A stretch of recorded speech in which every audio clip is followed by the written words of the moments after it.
Welcome back everyone for a mixed fighting Cobra Kai Season 5 watch party.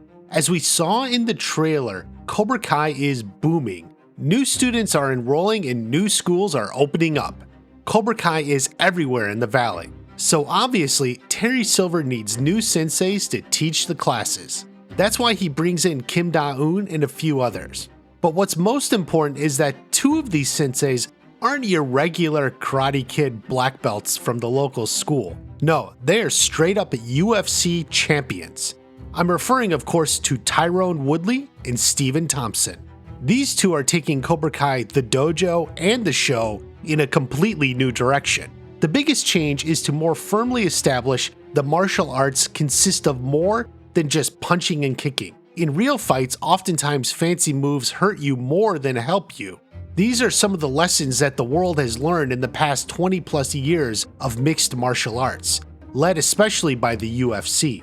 So it's only natural they would expand the fighting style with a UFC champion such as Tyron Woodley. Now early in his career, Tyron Woodley was on a rampage. He won match after match. His skill is in grappling and wrestling, but that didn't stop him from winning so many times with straight up knockouts. Strike hard is the Cobra Kai creed, and Woodley does that with every single blow. He's a force to be reckoned with. Next is Stephen Wonderboy Thompson. While obviously multi-skilled in MMA, his specialty is karate, where he holds a high black belt. He was also a kickboxer before entering the UFC.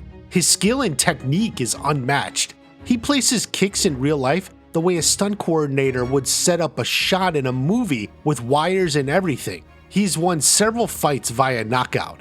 He can certainly bring the discipline and attention to detail and perfection that is demanded in Cobra Kai. Now their inclusion in the season is a capstone on a gradual evolution of the show and the Cobra Kai style that began back in Season 1. In the first season, the show focused mostly on straight up karate. Johnny had a few throws and there was the cool cafeteria fight, but mostly it was traditional karate. That was on the Cobra Kai side and the Miyagi-Do side. It ended with the tournament, which is about as traditional as you can get. Season 2 saw things get a little more intense with Coyote Creek training and Kreese's emphasis on no mercy. However, the styles on both sides mostly stuck to the same martial arts. The expansion came during the school fight when Tori broke out her spiked bracelet. The show added a little bit, some weapon fighting, and in Sam's case, weapon defense. Season 3 took the expansion a step further, but not a big step. First, Chosen introduced another side of Miyagi-Do to Daniel. This showed him that there was more to the technique than just perpetual defense. Second, Daniel trained a bow staff with Sam. She got into a weapons fight with Tori, who was flipping her nunchucks. So basically now we expanded into full-on weapons fight, which is more than we had ever gotten previously. These are traditional karate weapons, so it was keeping with the theme. Nunchucks aren't really practical in real life though. I wouldn't suggest you use it for self-defense. Season 4 expanded the tournament. This was a way to finally bring out everything that traditional karate has to offer. Most of that was in the skills competition. There was kata, there were weapons demonstrations, Sam had the sai and Tori had a sword. There was also events like board breaking. There was even the Hadouken. Okay, well, the point is, if you were to sign up for karate class, these competitions, along with the sparring, is about what you can expect. This is traditional karate as far as the show can take it. So now it's Season 5. Terry Silver is expanding. He's doing it his way. He has Kim Da-eun. He also has Tyron Woodley and Thompson. The show is ready to expand outside of just traditional karate and have a more MMA feel. Now, to be clear, everything will still be called karate. It's still Cobra Kai. I think a lot of this will come from Kim Da-eun. As we now know, she is the granddaughter of Kim Sun-young, so she will have additional moves that expand beyond what we've seen before. Obviously, Tyrone and Steven will be able to teach those as well. Now the question also becomes, how big of characters will they be in a practical sense? Since Silver is the head dog, and Kim Da-eun is his second with 50% of the dojo, she's also a significant character. And even then, after her, according to the trailer, the next sensei we see the most is Sensei Blonde, who appears to be at least running classes at the old Topanga Karate with Sensei Kim.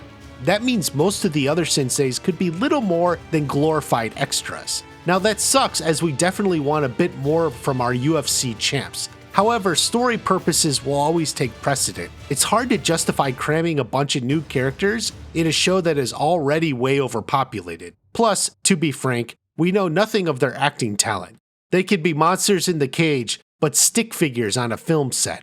That said, since they are part of the group flown in special, it does seem like they had some prior relation with Terry Silver. Why else would he put them on a private jet and bring them to the valley?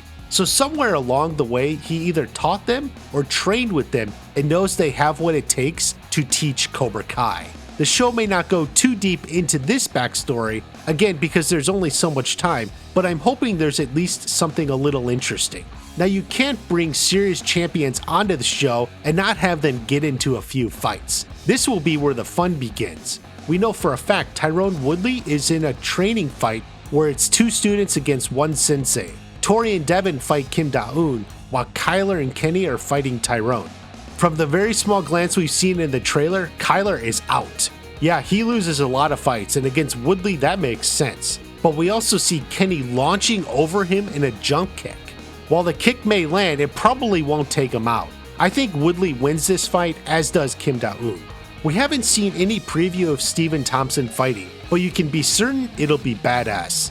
Many have speculated they may be involved in the fight against Johnny and Chosen. I'm not so certain because I'm not sure they were there. However, I definitely think he'll be involved with whatever fight this is. There'll probably be 1 or 2 fighters as well. Maybe some in the dojo, maybe some on the street. But the most important question remains, with Terry Silver recruiting such firepower, what can Daniel do? Tyron Woodley is such a beast. How could Daniel possibly stop him? He obviously needs to bring in a champion of his own, an insecure fighter looking to prove himself, a fighter who would spread like fire across the internet, a fighter who will do what it takes to win. There's only one man who has all these gifts. That man is obviously Jake Paul. Yes, Jake Paul amazingly has everything it takes to win. He can beat Tyron Woodley. In fact, he already did. He beat the snot out of him. Embarrassing. All Daniel has to do is make the call, and he can form an unholy alliance like you've never seen before. Plus, apparently Jake Paul used to be on Disney Channel, so he would fit right in with the other kids. I guess who are actually adults playing kids, whatever. Yes, Jake Paul is the secret to taking out Terry Silver. Though if Jake Paul doesn't work out, I guess there is always a little gasoline. So even though they're working for Silver, who is still the big badass karate man of the valley, there's plenty of reason to get excited for these two. Let's see how karate and Cobra Kai expand yet again. Are you excited for Tyron Woodley and Stephen Thompson?